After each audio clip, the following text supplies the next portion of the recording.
guys, welcome. In this video, I'm going to tell you 3 Photoshop tips that will save your time and make your workflow faster. So without any further ado, let's get started.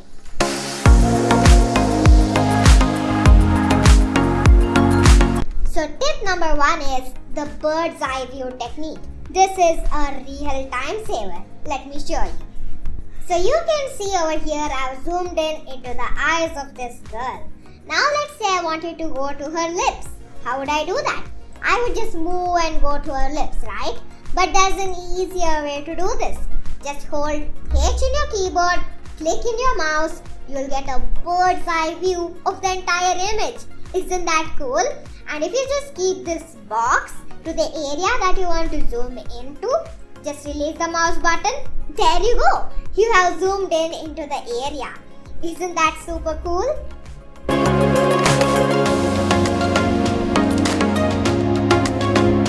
Tip number 2 is control opacity with your keyboard. It is super cool and it is a big time saver because you can just type the numbers and the opacity will change accordingly.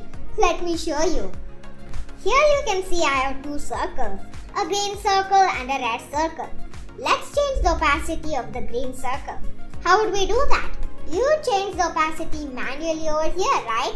But there's an easy way to do that. Just type the number. Let's say we wanted 10% as the opacity. We would just type 1 on our keyboard and it would become 10% as the opacity. If we type 2 in our keyboard, then it will become 20% opacity. If we type 3 in our keyboard, it will become 30% opacity, and so on and so forth. So this is really useful when you want to change the opacity of an object real quick.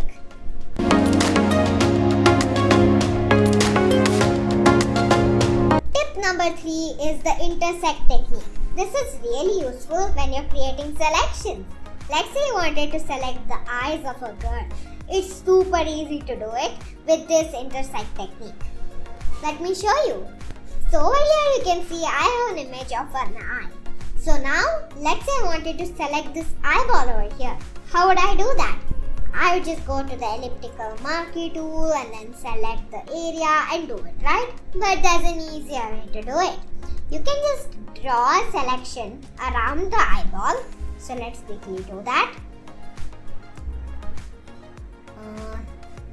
There we go. And now we need to intersect this top area. How do we do that?